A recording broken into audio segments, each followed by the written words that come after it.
Let's make sure we're recording.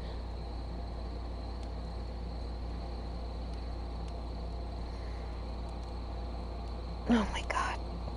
Oh my god, you stupid. There we go. I think I'm going. Alright, let's see. Alright, so we got that. Supposedly we have a letter we gotta read. Let's go see that. Yeah.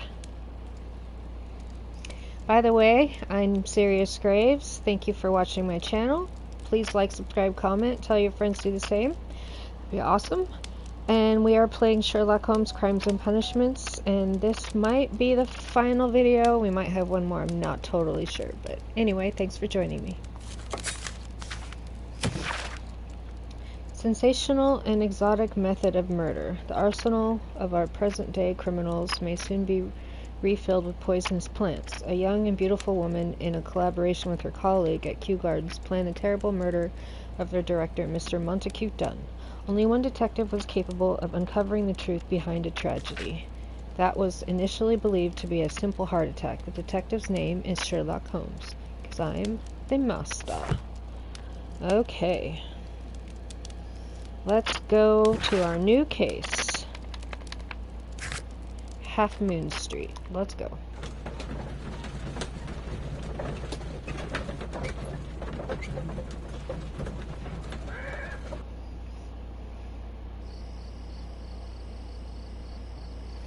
Here we go. We go this way.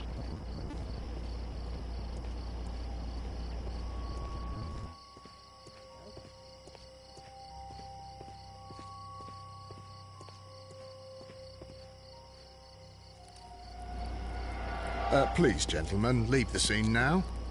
Oh, Mr. Holmes. Is that you? Good evening, Constable... Constable Marrow. I was here with Inspector Aberline during the Ripper case, Mr. Holmes, back in '88. But then this is nothing like that case. With this one, we've got the murderer, the weapon, and the statements, which speak for themselves. Of course, Marrow. But you know that appearances can sometimes be deceiving. Who were the victims? The two men here, both shot. The stout fellow was Brian Vercotti, a well-known ruffian. The other, Kenneth Butler, a jeweller by trade. You spoke of statements. You have witnesses? Well, I was there, so I gave my own statement.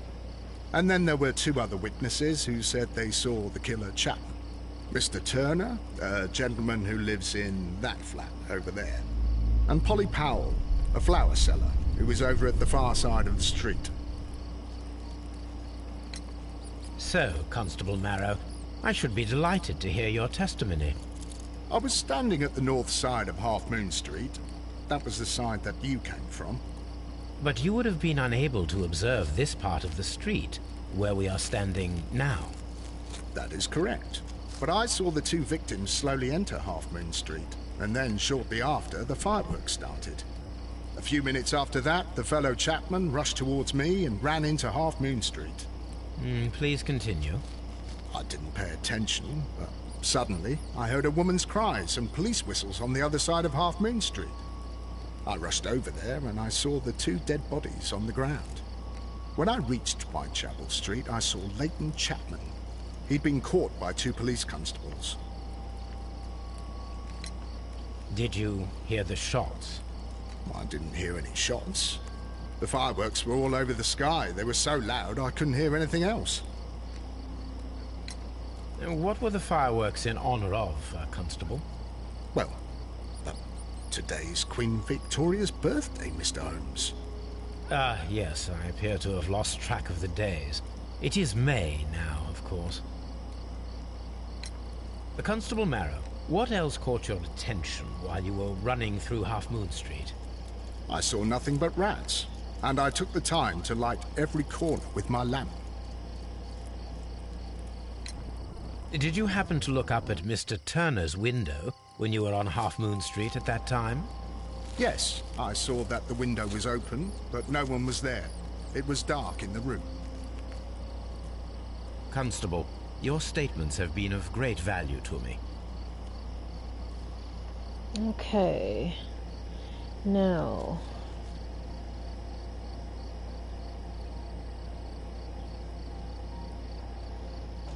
let's see if we can examine the bottes. Let's do this guy first.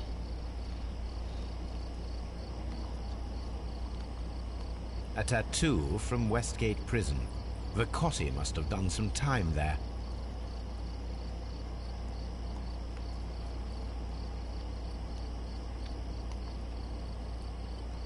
He tried to stop the bleeding with his hand. Death was not instant. The bullet penetrated his stomach, a dreadful wound.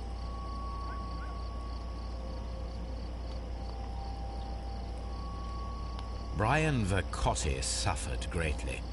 What a terrible way to die. Okay, now the other guy is here.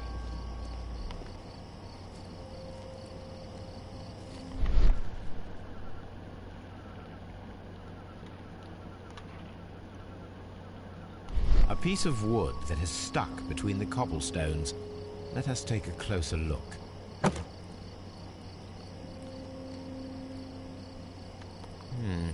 This shard of wood is quite new.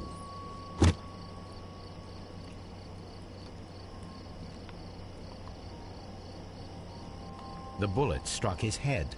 This man didn't stand a chance.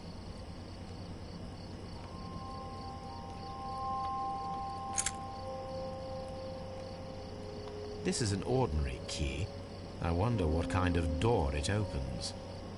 Probably one of the shops. He looks like an owner of something. Okay.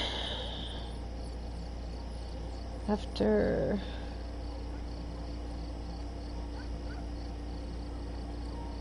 okay, I did that.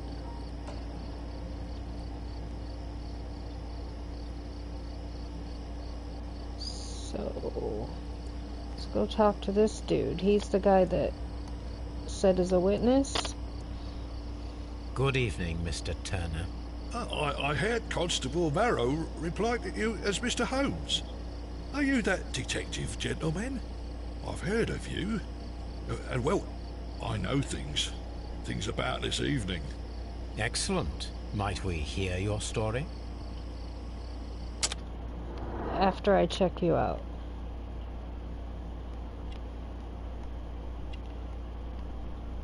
Nothing on your face? Huh, okay.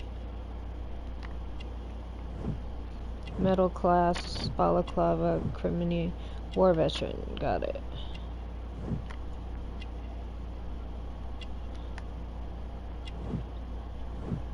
Weak leg, limping.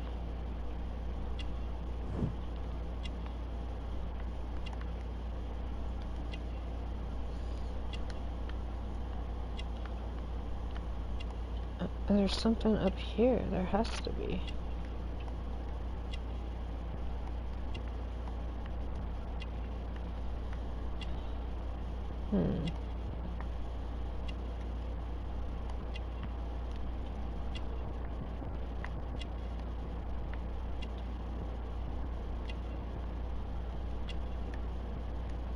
There's gotta be.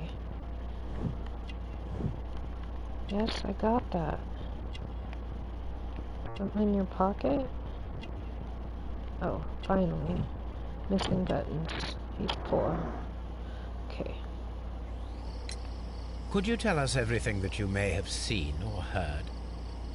I was already in bed when the fireworks started. A few moments after, I clearly heard 2 gunshots from outside. Please continue.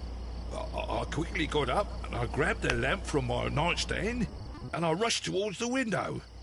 I looked down and I saw 2 bodies.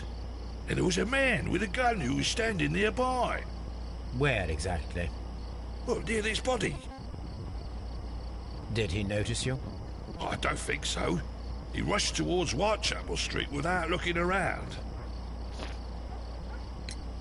Mr. Turner, did you see anyone else in the street? No, I saw no one but that man, the murderer, the fellow they caught. Were the two shots you heard consecutive? Yes, there was a very short pause between them, and they sounded different somehow.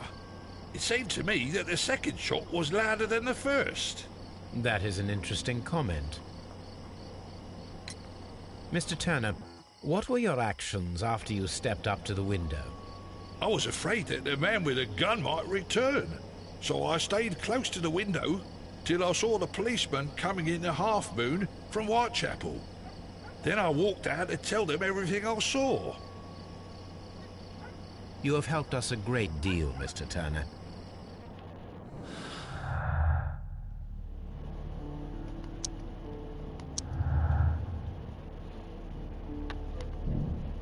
Conflicting statements. Yeah, that's what I was going to say. Mr. Turner stated that he remained at the window of his flat until the police arrived. However, this is a conflict with Merrill's statement, as the constable did not see anyone at the window. Okay. Which gives me more to say. Mr. Turner, you have stated that you remained close by your window after the crime. Is that correct? Oh, yes, Mr. Holmes. I stayed at my window until the policeman arrived to examine the dead bodies.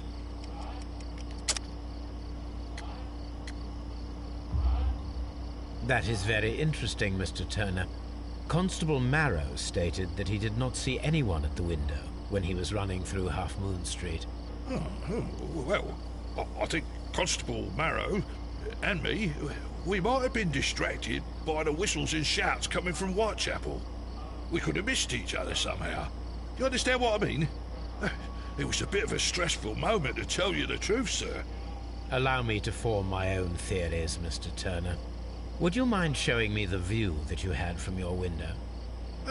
Not at all, Mr. Holmes. Please, follow me.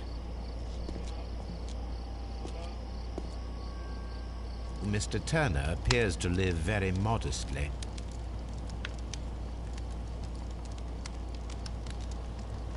This fire is dying out. It was last tended to over an hour ago.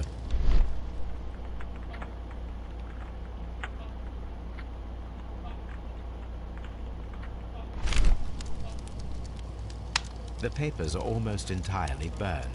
I am unable to see what's written here. These words are illegible. The papers were thrown into the fire just a short while ago.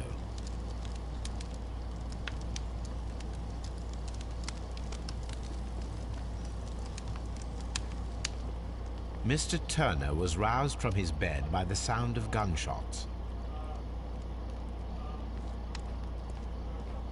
And there's nothing else to look at in here, okay.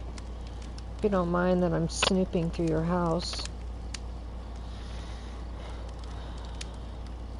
The books on this shelf are in a mess. It looks as though Mr. Turner was trying to find something in a hurry here a short while ago.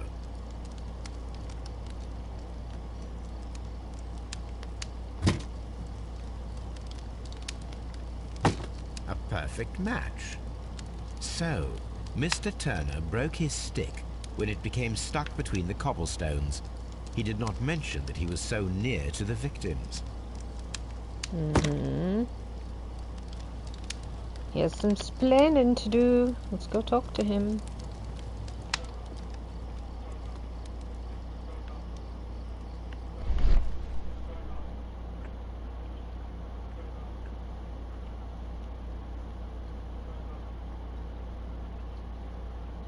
There are pieces of shredded paper scattered over the table.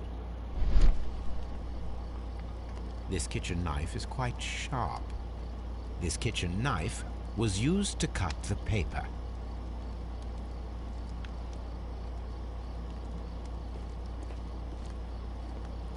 Anything else you would like to know, Mr. Holmes? After I look out your window. So, that's the view Mr. Turner had when he opened the window. The dead body of Kenneth Butler. Brian Vercotti's contorted corpse. Mr. Turner had a perfect view of the crime scene. He saw the bodies clearly, and Leighton Chapman standing over them. Anything else you would like to know, Mr. Holmes? Oh boy, I have to do a 5-parter.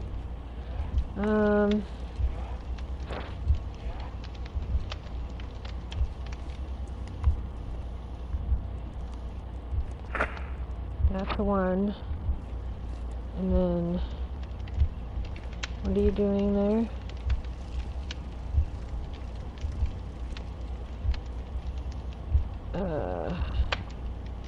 I'm gonna say, can you, where is it? 2, 3,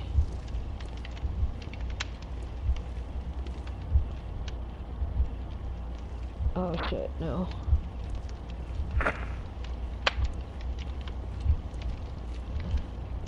1,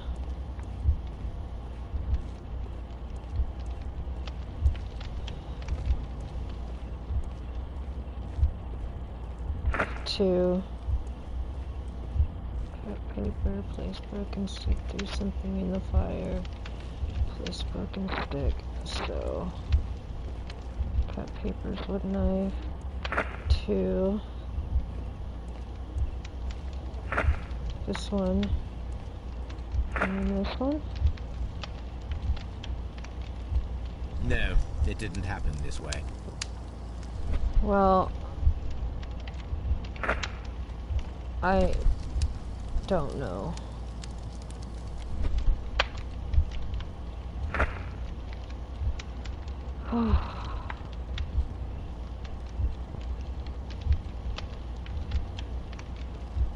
Took something,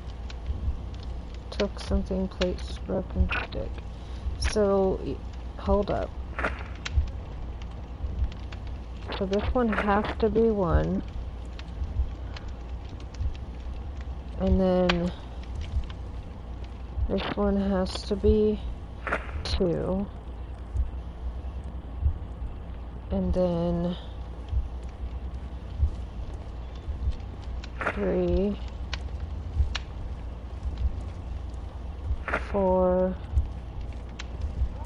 5. Activate.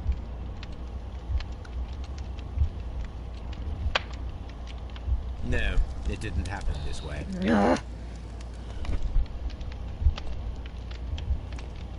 Give me the skip button. I don't want to figure this out. Okay. So did you not open the window first? Or I don't get it. Oh. Approach the no. Okay. I didn't see that one down there. That's why. Approach the body. Then, here we go. This one. Then this one. And this one. Oh, this one.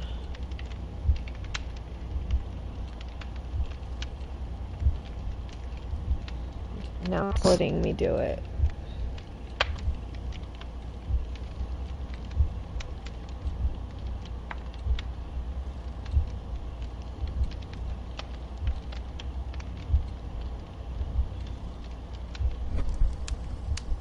So Mr. Turner used a book to hide an object that he found on Kenneth Butler's body. The question is, what did he find? Okay.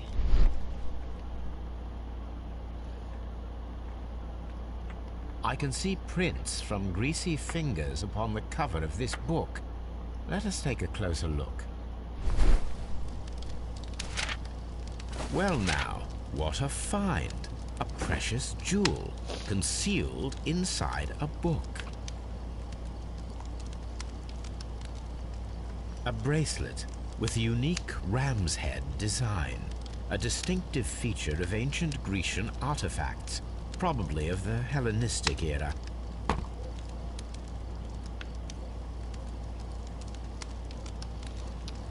Okay, now you have to talk to me.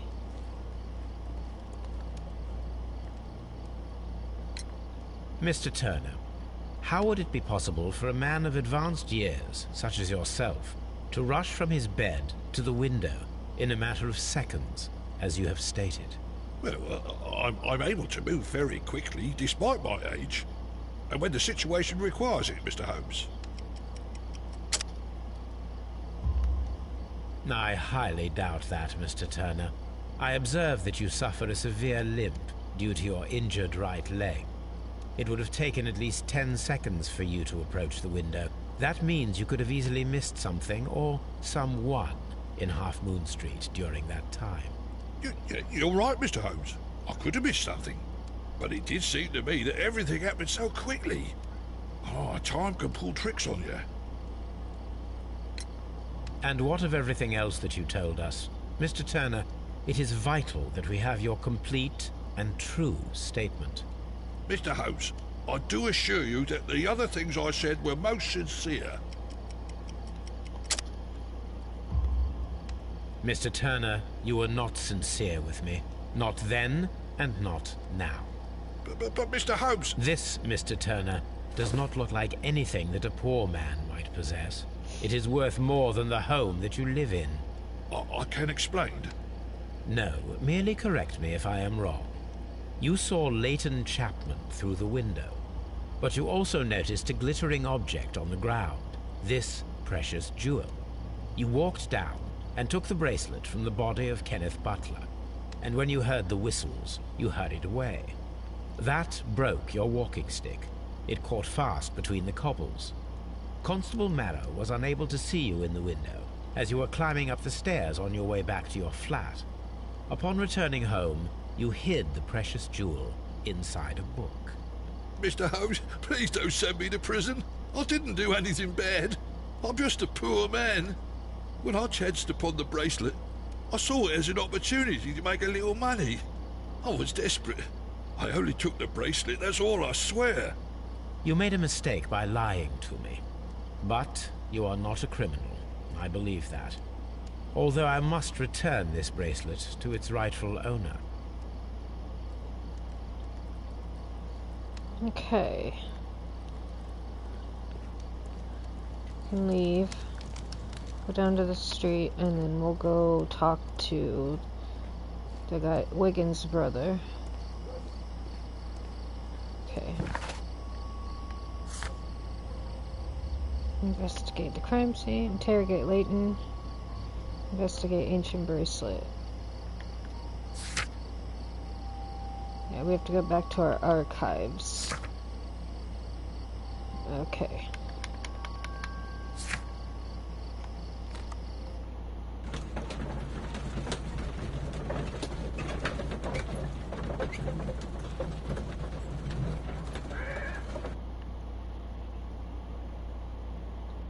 Mr. Holmes, whatever brings you here so late at night?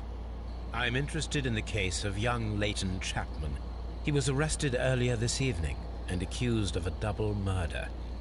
I beg your pardon? That case is quite clear to the police. Or are there any new facts that we don't know about? Who knows, Inspector? Look, you are free to investigate, of course, Mr. Holmes. Chapman was arrested with a revolver in his possession, which you can find in the evidence room. The suspect himself is in custody. Did you find anything else on his person? A few personal belongings. Nothing particular, Mr. Holmes. Thank you, Lestrade. I know way more than you do already. Okay, let's go look at his stuff real quick. There it is. A cheap watch, bought with his own money, no doubt. These cigarettes are filled with cheap tobacco. Nothing interesting. So this is the gun that Leighton was holding when he was caught by the police. It is a Webley revolver, a reliable weapon. It seems as though the shells were not removed from the cylinder.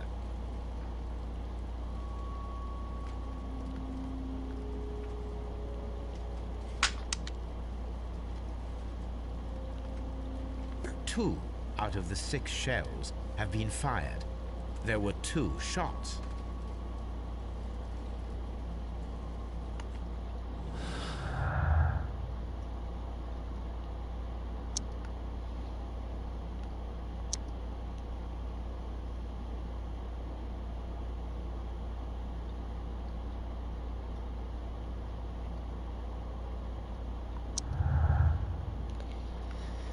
Okay. Turner could hear the contrast between 2 fired shots as they were made from different points. Turner, contrast between 2 fired shots. As in fact 3 shots were made. At first a single shot was fired and then 2 guns fired simultaneously. I'm gonna go with that one. And okay. Let's go interrogate him. And then we get to go shoot guns. Oh. Please escort this suspect for interrogation. Good evening, Mr. Chapman. Who are you?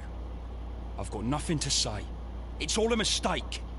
Calm down, Leighton. I have come here to help you. To find out if you truly are innocent, as your younger brother Wiggins has told me. My brother? You know him? Then that means you're... Sherlock Holmes. Oh, blimey. All right, Mr. Holmes. I'll tell you everything.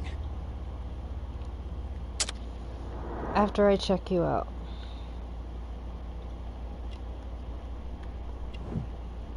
Scar definitely grew up on the streets. Yep, he just got beat up by the cops. Cushy job, office clerk.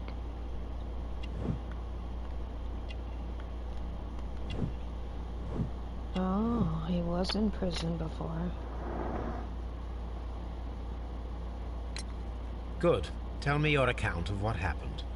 I left my work, and I hurried up to see the fireworks in Whitechapel. I was late, so I decided to cut through Half Moon Street. I saw the first fireworks light up in the sky. I bumped into a constable on a corner before entering Half Moon. Then suddenly, what with all the firework flare, I saw 2 men. They were both lying flat in the middle of the street. I stopped where I was. I thought about turning back to the police, but as I was thinking of that, I saw a third person. He was leaning over the body that was furthest from me. The second I saw him, he raised his head, and he stared at me. In a flash, I saw his gun, but he made a dash for it instead, and he escaped through Whitechapel Street. So you might still have had time to return to the constable. I panicked. I didn't know what to do. Anyway, I approached the bodies just to see if they were still alive. I saw that one had blood pumping out of his stomach. He was dying. It was horrible. The second one was already dead. He had a hole in his head. He was holding a gun in his hand though. I took it, and then I followed the third man. Interesting. Pray, continue. I turned a corner, and I saw the man standing in the middle of the street. He seemed to be in some sort of panic. And then, Mr. Holmes, something strange happened. I told the police and they laughed at what I said, but I swear to you, my words are true. I started running towards him. But then I was blinded by a flash. It was so bright that I hardly saw anything for a good dozen seconds. But I kept running forward. As I arrived in Whitechapel, I heard a woman screaming. And then I was caught by the police. But there wasn't a trace of that man. Of course, then they found a gun and all that blood. I couldn't see the murderer escaping and all that mess. Perhaps I was still half-blinded at that moment. A thrilling account, my young man. Leighton, are you able to describe the person whom you saw standing in Half Moon Street? Well, I wasn't able to see his face at all. It was too dark, and he was too far away. I could see his silhouette. And what about that? Nothing so special. He was wearing a jacket. He was quite average in size and his weight. I see. Was there anything else that struck you at the time? No. But perhaps it's strange, but I can't remember the sound of his footsteps as he was running away. Perhaps it was because of the fireworks or the surprise of me seeing him. Leighton, I confess I am puzzled. Why should a young lad like you take a gun from the hands of a dead man and set off in pursuit of a probable killer? I know. I keep wondering that, but at the time it was like a reflex. A criminal ought to be arrested, and he was armed. You were willing to risk your life. That was a little foolish, unless you wanted revenge. No, Mr. Holmes. I was just being brave and stupid.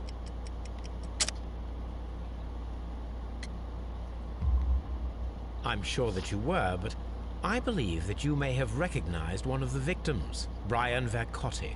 You knew that gentleman well, did you not? However could you know that? You have a typical tattoo of the Westgate Brotherhood upon your hand. I observed exactly the same mark upon Mr. Vercotti. You came to know him from your sharing a past prison sentence. Am I correct, Mr. Chapman? Oh, God. You're right, Mr. Holmes. Would you tell me a little about Brian Vercotti? We were convicted for a robbery. Once in prison, both of us joined one of these fraternities. During that year, we tried to help each other out, you know? You were quite young then, I believe. Yes, Mr. Holmes, we were. We'd only stolen a pound of meat. After we were released, and when I saw what my little brother had become, I decided to work towards living an honest life. And Vercotti? He had a hard time. His sister had died in a Whitechapel dispensary while he was in prison. He had no family anymore. Our paths split. He fell back into crime. So you lost him? Yes. And for around 2 years, I heard no news of him at all. We shall see you soon, young man. Okay.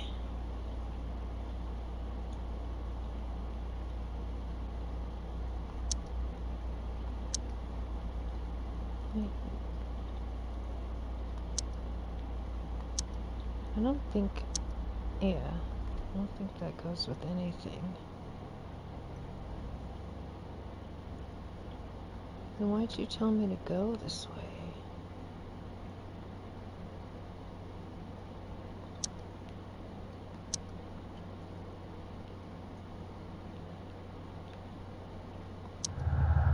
Oh, okay. That doesn't make sense, but okay. Personal motive, violent crime committed. Hackman Street by Leighton could have had a personal motive. Okay.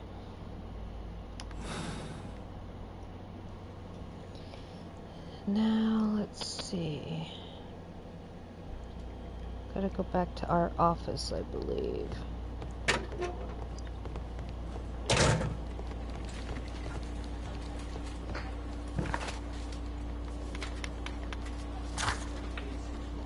Yes.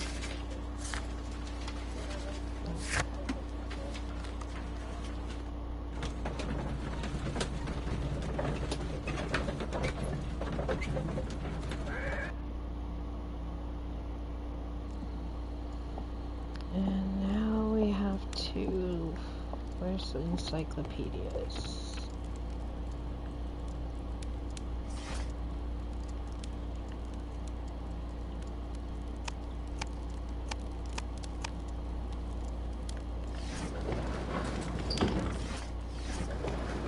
There we go.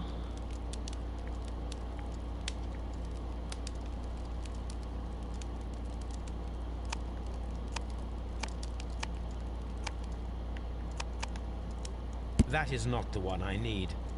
I thought that was Greek.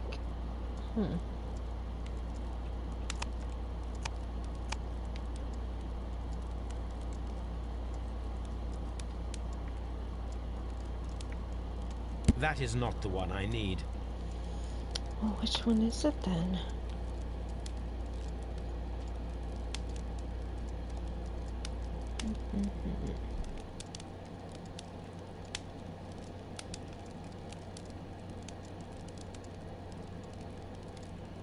British. This one? Here it is. I need to continue my research in my archives. Wait, didn't you just do that? These beautiful antique jewels represent a part of Hellenistic treasures. Okay. 1585, so I do still need to look for something, huh? So...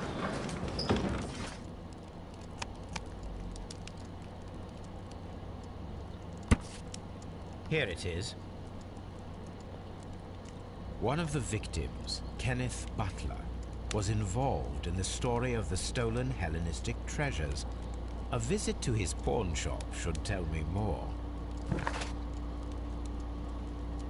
Okay, one sec. Yeah, because I think that's what that key is for. Okay.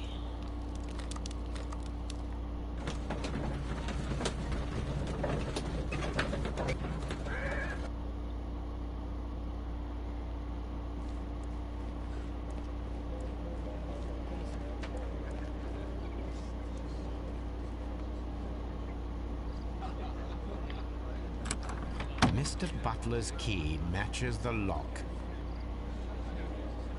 I don't need an explanation that it fits.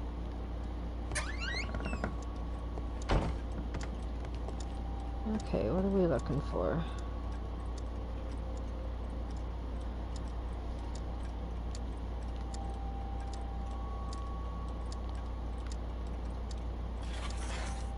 It looks as though Mr. Butler kept a careful record of his operations.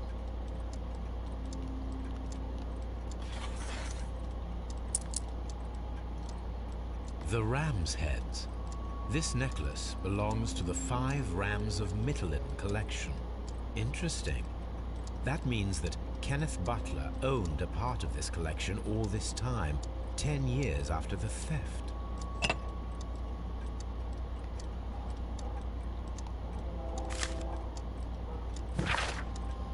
Hello, Kenneth. Remember you once told me about 3 pieces of golden jewelry with ram heads from ancient Greece. You still got them, right?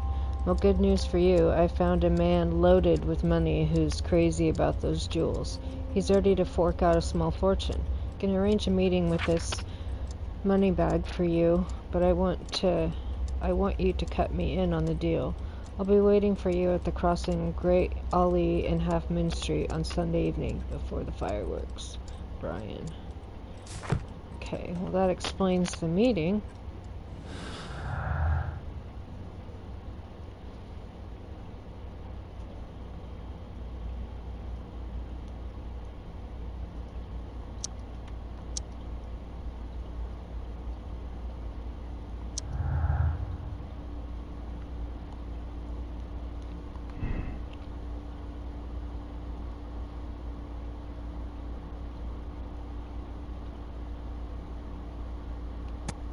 I'm gonna give burglary 1. Search of the missing treasure could be motive. Yeah, I don't think Wiggins Brothers did it. Okay.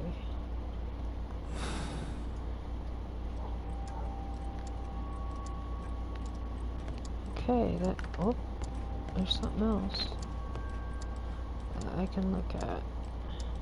A flare pistol. Perhaps it was pawned by a destitute sailor.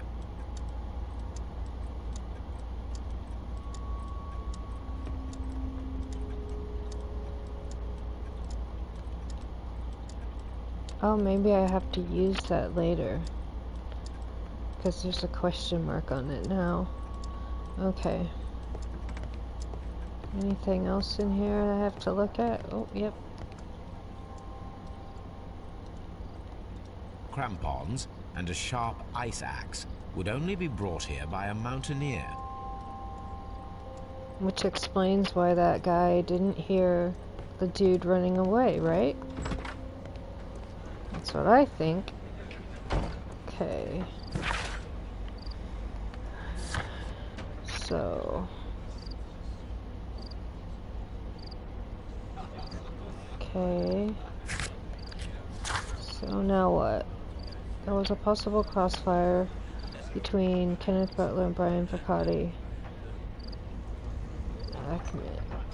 Okay. So do we just go back to the crime scene? Let's do that. And see if it makes us do it.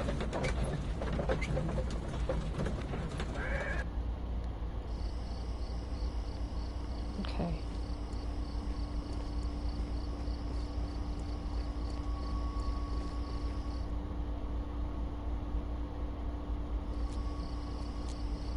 What's up with you, lad? What are you waiting for? I'm waiting for my brother to be released. Your brother? The one that you caught, beat up and imprisoned. Ah, the murderer. He ain't killed no one, copper. Watch your mouth, lad, else you'll be joining that worthless brother of yours. Dude, shut up. Okay.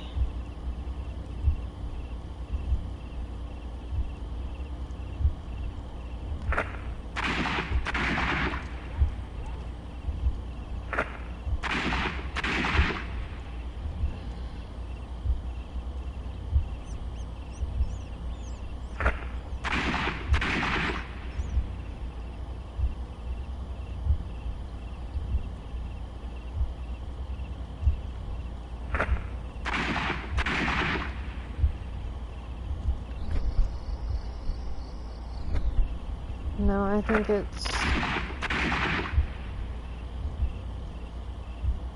it's that one.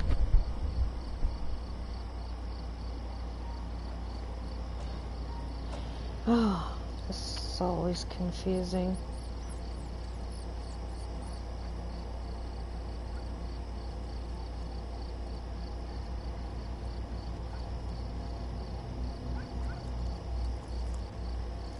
Hold on.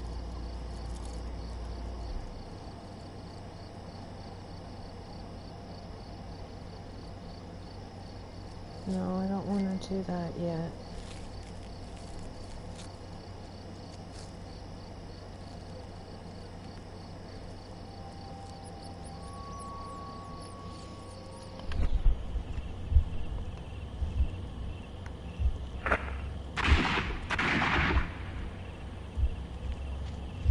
Why? Okay, I want you to shoot.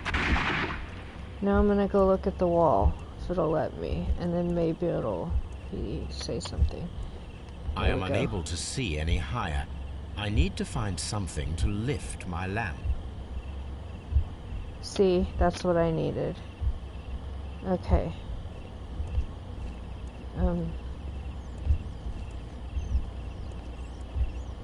Maybe I have to make it do both of them just so I can prove my point. Let's go see. Can you...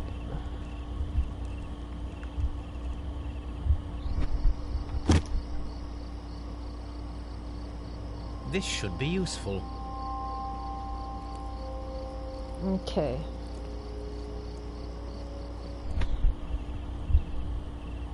Now do this again. Thank you.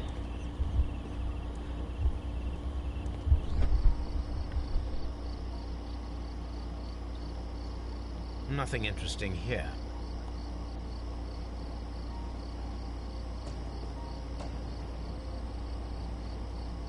And there's nothing at all? Nothing interesting here. Okay, well, we'll go look the other way then. Maybe it's the other side? Do it again. Okay.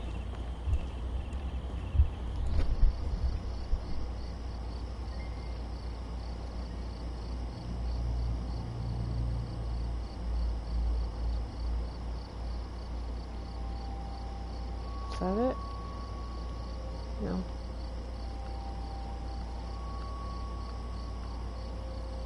Gosh, it's giving me a huge area to search, but I can't see half of it.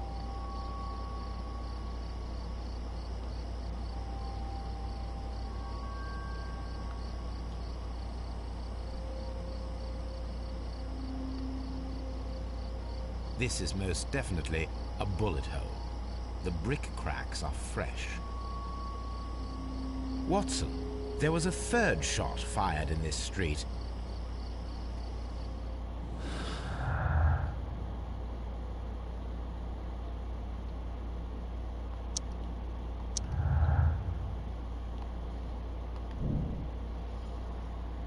Leighton Chapman's statement regarding the jacketed man who disappeared now seems reasonable, as the 3 shots at the crime scene prove the presence of a second gun that is now missing. Okay.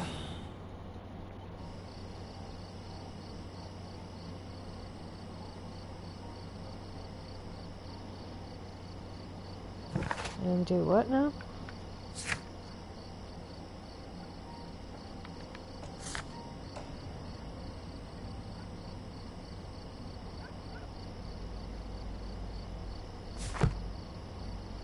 Okay.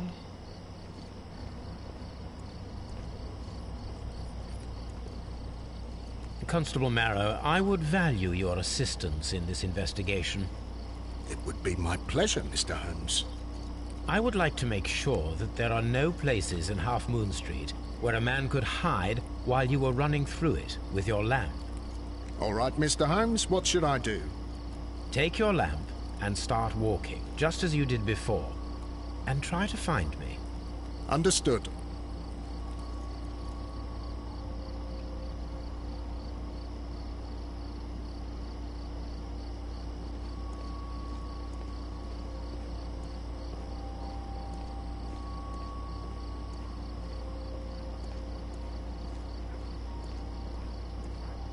I can see you very well, Mr. Holmes. All right, Constable. Let's try again. I'll find another place to hide.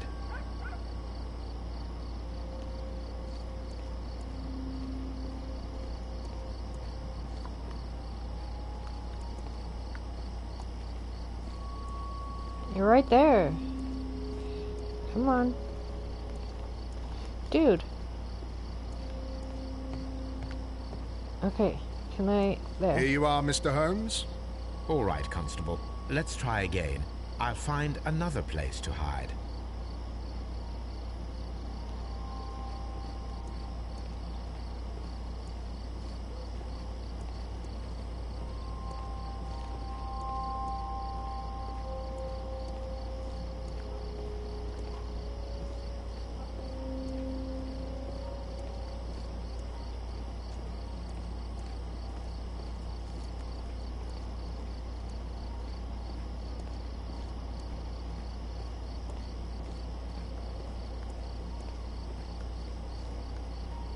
Mr. Holmes, it wasn't difficult to find you at all.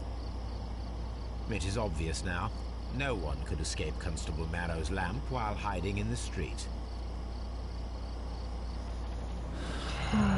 So...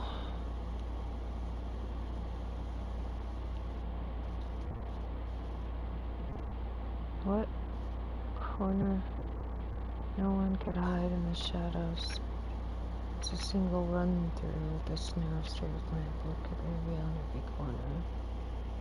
What's that?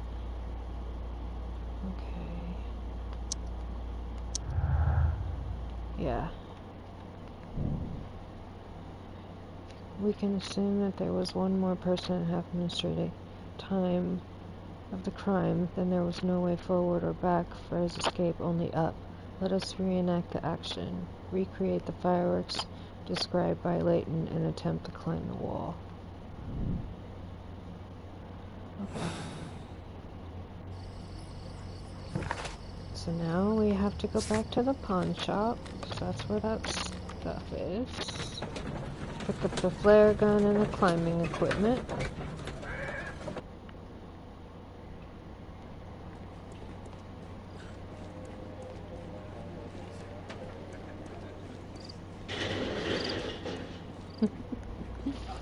Okay. Right here. Okay, so I need this. This is exactly what we need in order to imitate the flash of the fireworks. And then... oh yeah, the climbing equipment I think is on this shelf over here. These tools are exactly what I need to climb the wall.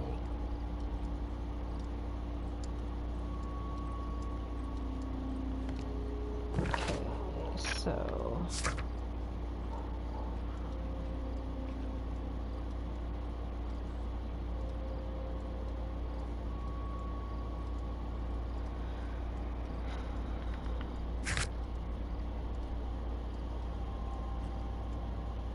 okay, let's go back to the scene.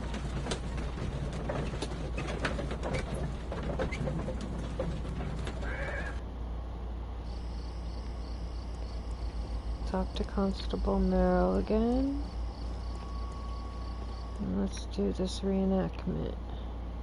Why are you looking at me all the time like that? I'm just watching you, lad. I never know what to expect from people like you. People like me? Yes, street beggars and thieves. I ain't a thief.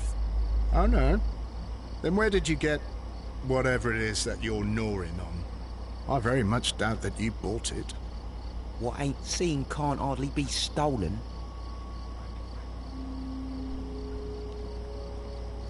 Dude, you're a dick.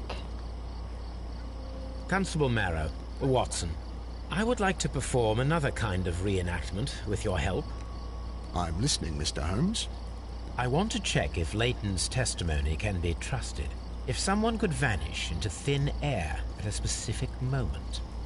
But Holmes, I don't see how. I am going to be the mysterious gentleman whom Leighton followed. I will stand exactly where he saw him before he was blinded by the flash. Watson, you will be Leighton. When I fire the signal flare, you should start to chase me.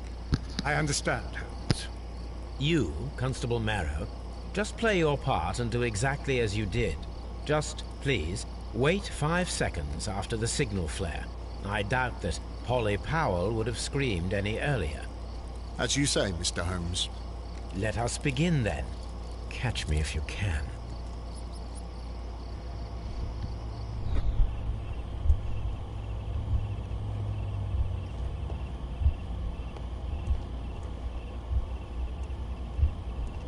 Okay,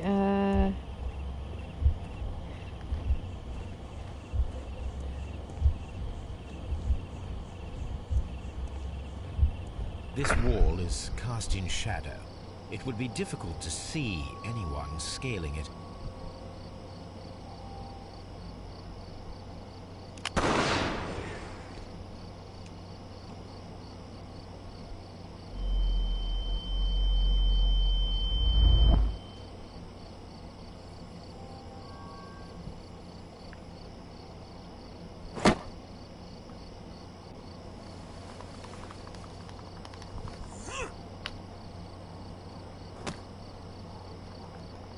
I can barely see anything.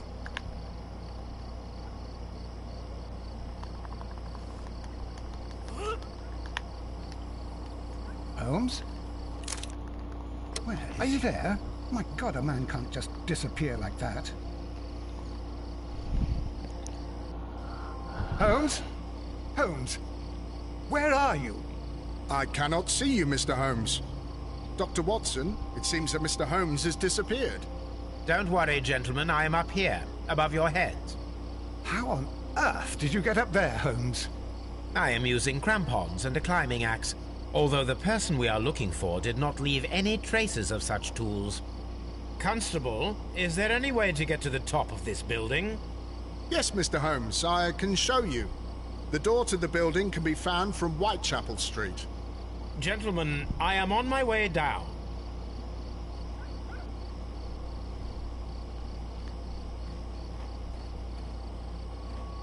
This is the back door of the building with the attic floor that you required, Mr. Holmes.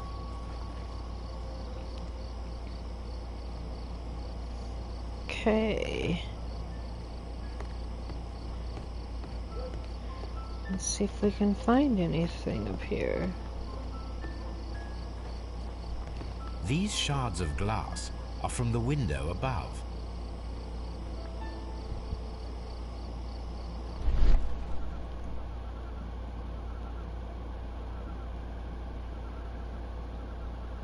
A cluster of thick black threads. They're unusually strong. I should examine them under the microscope.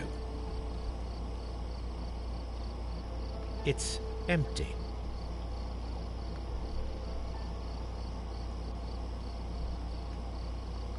Someone broke through the window to get inside the attic, but in his haste he ripped his jacket. We can conclude that the person whom Leighton saw climbed up the wall, broke into the attic window, and escaped through the hatch.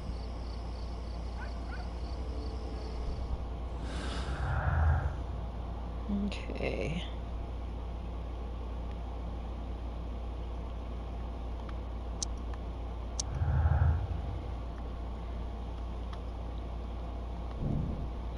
Leighton's innocence. Leighton's Chapman's statement regarding the mysterious jacketed man who participated in the shooting Half Moon Street was proven to be true. Dink. Okay.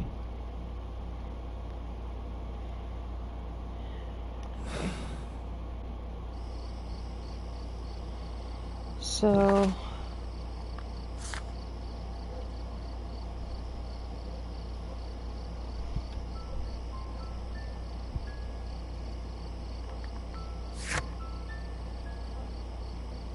I'll do that in a sec. Can I go back here and let him know that he's got the wrong guy?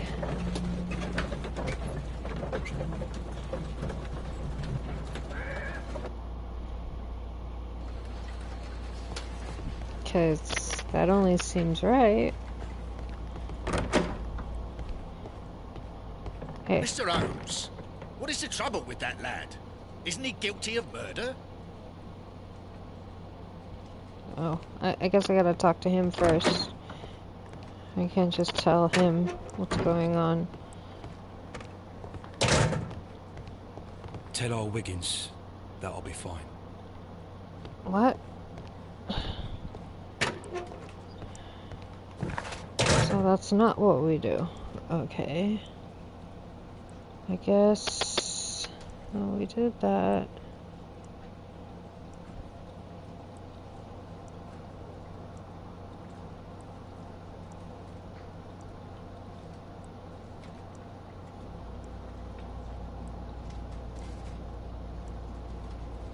Okay, let's go here then.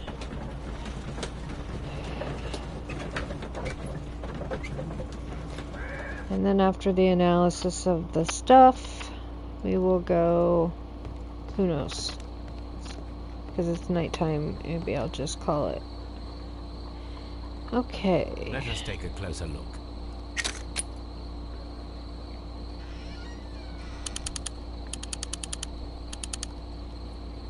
It is not a thread, but a hair. I very much doubt that it is human. I need to compare this sample with a human hair and a horse hair. A shaving brush is usually made from horsehair. Watson, could you please pass me your shaving brush? Here you are. Watson, look, what's outside the window? Well, I don't see anything. Ouch! Holmes! Oh, don't make such a fuss. One little hair. Human hair is significantly thinner than the black sample. The horse hair is thinner than the hair that we found. So, this black hair belongs to an animal, and it is larger than a horse. A hair from a large and exotic animal.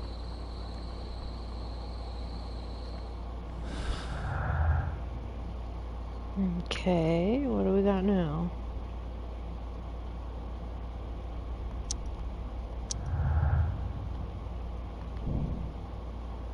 The man who vanished from the crime scene at Half Moon Street could be circus acrobat. He managed to scale 30-foot high wall in a matter of seconds. A hair from a large exotic animal was found on his discarded jacket. Like an elephant hair?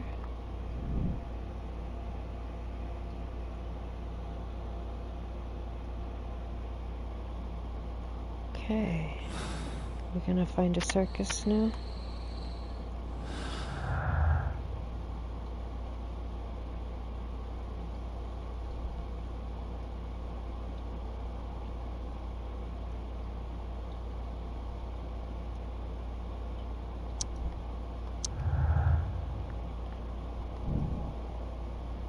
Kenneth Butler, Brian Vercotti both died of crossfire, with each of them holding a gun. One of the guns is now missing. Yep. Finally. Vanishing act. The person who was seen only by Layton escaped the crime scene by climbing the wall. The criminal took the gun from one of the dead bodies.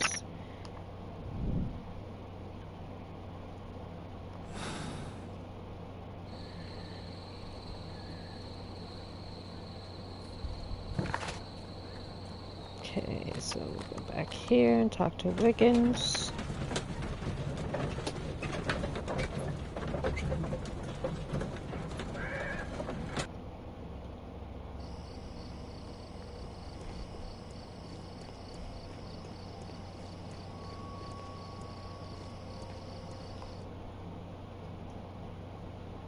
Wiggins, my lad, what are you doing here? You'd best be leaving and be quick about it.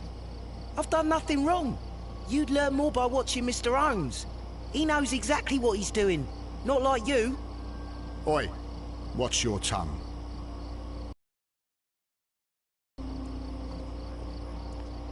Where'd you go?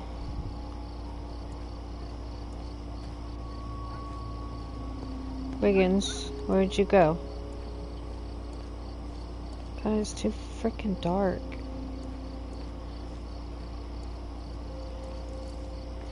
Are you on this corner? Oh, yeah. Mr. Holmes? We have good news for you, Wiggins. The investigation has proven very interesting so far. We found facts and details that confirm your brother's innocence. I knew it, Mr. Holmes. But for now, Wiggins, we need your help. Anything you like, Gov. I need you to locate a circus that has stopped over in London. It needs to have disposed of at least one exotic animal, a very large one. You can count on me, Mr. Holmes.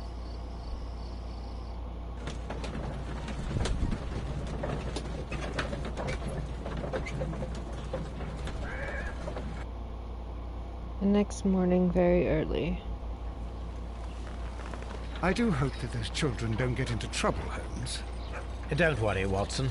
I predict some news in 7 seconds. Mr. Holmes, we found it. Here it is. And this is a young Indian elephant, the highlight of the show. Duval Brothers, a well-known traveling circus that is currently stopped in London. I believe that is exactly the type of circus we are looking for. I'll pay it a visit.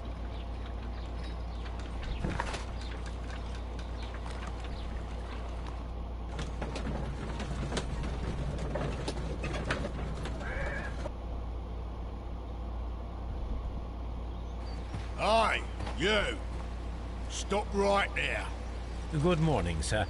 Pardon me, but why am I not allowed to walk around here? Because it's private. Well, I only wanted to meet the artistes. Hmm? You're wanting to apply for... Nah. You don't look like the type of, artistic lockpicker that we're looking for. You might be surprised. What? Nah. I don't think so. Clear off.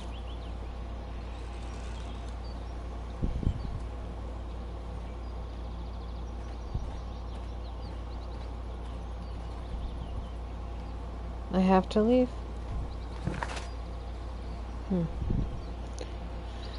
Let's see.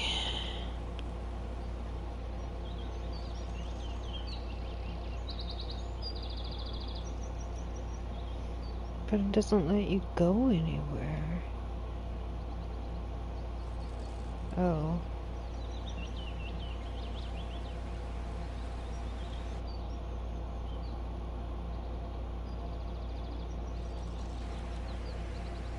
Bandit outfit. Okay. Let's go change. I apparently have the wrong outfit on.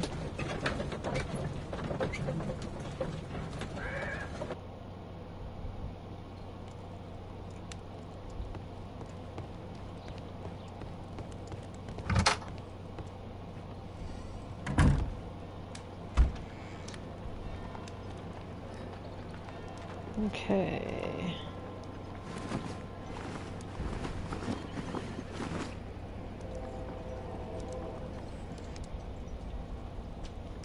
And then I need, do I have to do that all in one thing?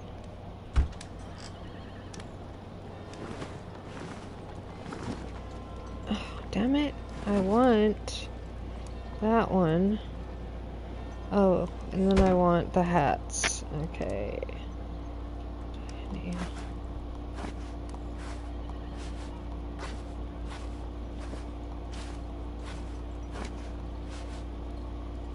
Okay. That'll be good. Okay, now let's go back. I would be easily recognized without facial hair. Oh, okay. Can I pick what facial hair I want?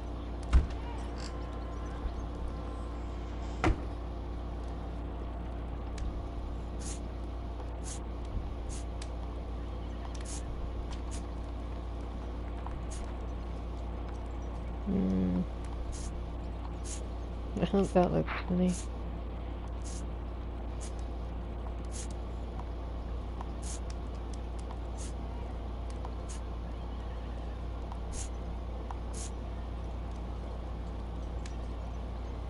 Okay. Stay where you are. What are you doing here, and where is Sherlock Holmes? Calm down, Watson. Take deep breaths now. It's me. Thank God, Holmes. I can't get used to your disguises. Thank you, Watson. That means I am ready to go.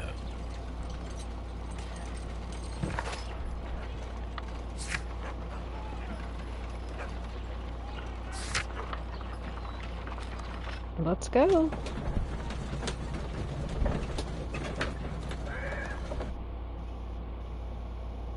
Who are you? What's your name? My name is Nigel. I'm here to open the locks. Talented, eh? Let's see. Go inside the marquee and show yourself to Charles Foley. And I'd highly advise you not to trick him. Got that? I've got it.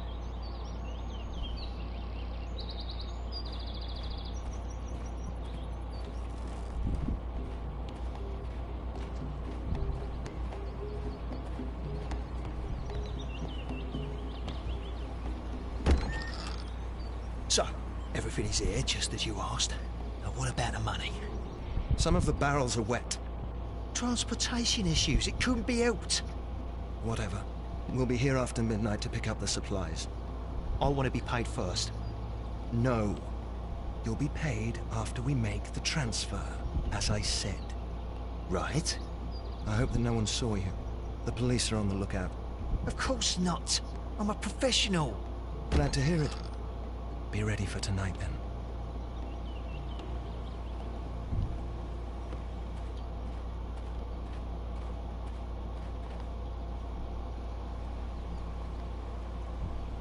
This wooden barrel is damaged. It is difficult to say what is inside. This wood... Okay. There is a spot on this barrel that was intentionally painted out.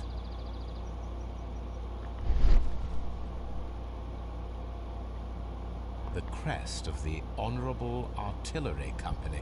Could it be gunpowder? I need to be sure.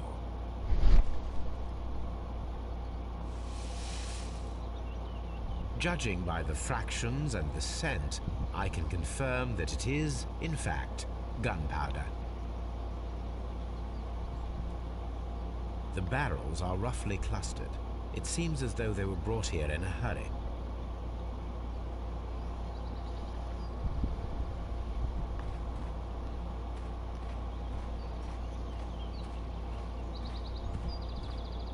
Okay, what else can I look at? This printing press is old, but still quite capable of printing hundreds of pages per day. That's a picture of a contemporary gentleman wearing a Robin Hood hat. Interesting. From lambs into lions. Those are words of encouragement and defiance. This poster was clearly made to fire up rebellion amongst the people.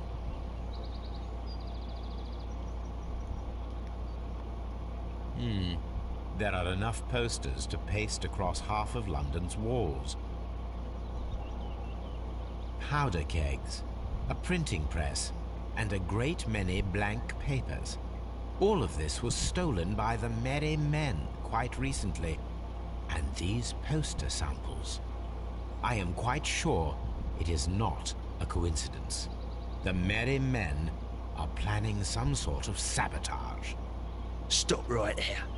Who are you? Are you Charles Foley? Maybe. They say that I can open any door. Do they now? We'll see that lock near the chains on the table over there. Open that.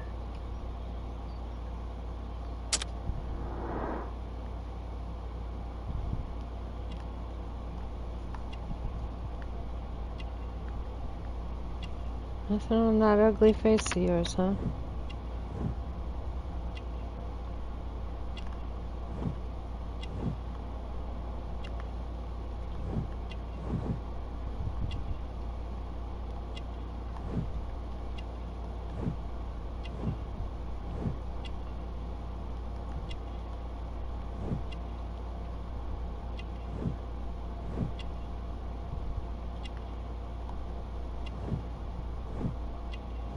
Oh, that's one of the stolen jewelry things.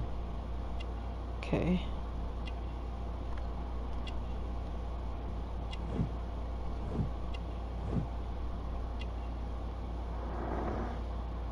Just got an achievement. Methodical man. Okay.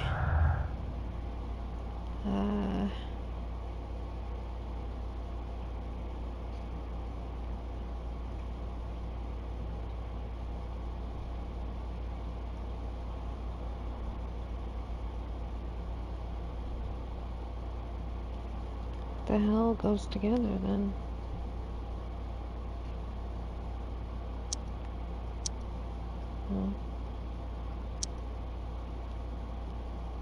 Oh wait, antique ring.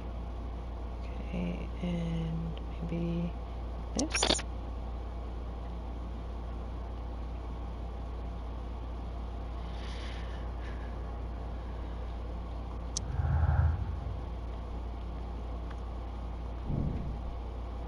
Charles Foley wears an antique ring, the last missing piece of the 5 rams of middling jewel set, and also a revolver retained under his belt. It proves that Charles Foley is our mysterious jacketed man who nimbly escaped the crime scene at Half Moon Street. Okay. Are you still tampering with that lock? Oh, that's right, that's what I gotta do.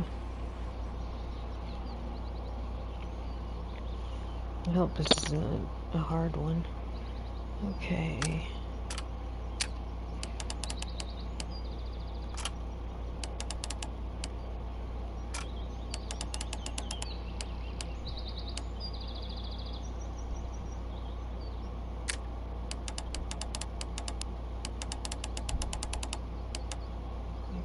Let's try. Oh no, there's a movable one. Oh boy. Okay.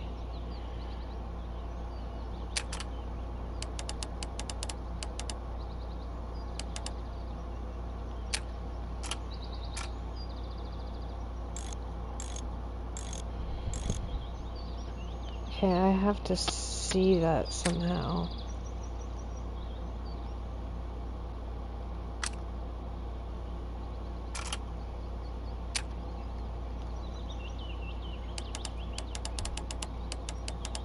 Is there a bigger window? Maybe right here? Like, okay, hold on.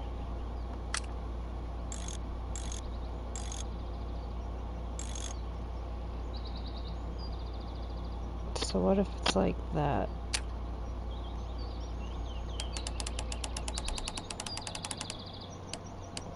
Okay, so let's try that. Give me the green one.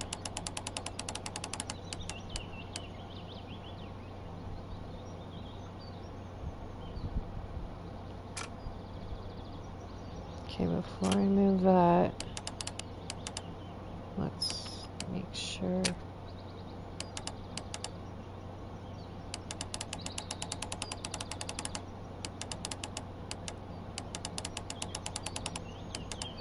Nope. There's the end. That has to be there. There we go. I did it.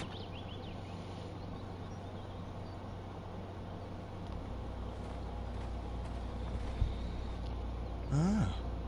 Well, they're right. What's your name? Nigel Shirley, from York. Nigel from York. Never heard anything about you. How'd you hear about me? It's a long story. I met your brother, Vincent the Butcher Foley, in prison. He told me all about his betrayal, and all about you. Before I was released, he told me that you might find a job for me one day, and pay me some money for me craft. Well, he died. 7 days ago, in prison. I'm sorry to hear that. That's all right. The traitor has paid the blood price for it. And you'll do the job anyway, because I need a talented lockpicker. I know just where to search for his legacy. It's all about the Hellenistic treasures, isn't it? Gosh, you fool. Now, listen up. You'll come with us tonight, and you better mind yourself. Us? Wait, who's coming then? Billy, Jack and me. And what will I get for that? We'll share the loot. The one you seem to know about. Right. Wait for us at the abandoned manor house on the corner of Ladbroke Grove and Kensington Park Road at midnight. Deal.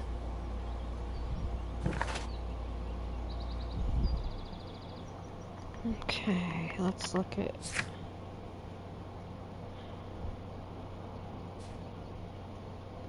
Armed and dangerous, yeah.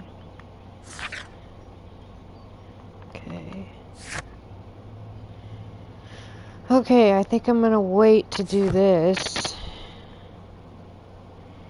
until next time. So thanks for tuning in. My name's Sirius Graves. Please like, subscribe, comment, anything. Tell your friends, do the same, and I'll see y'all tomorrow with the rest of this case. Have a good day. Bye.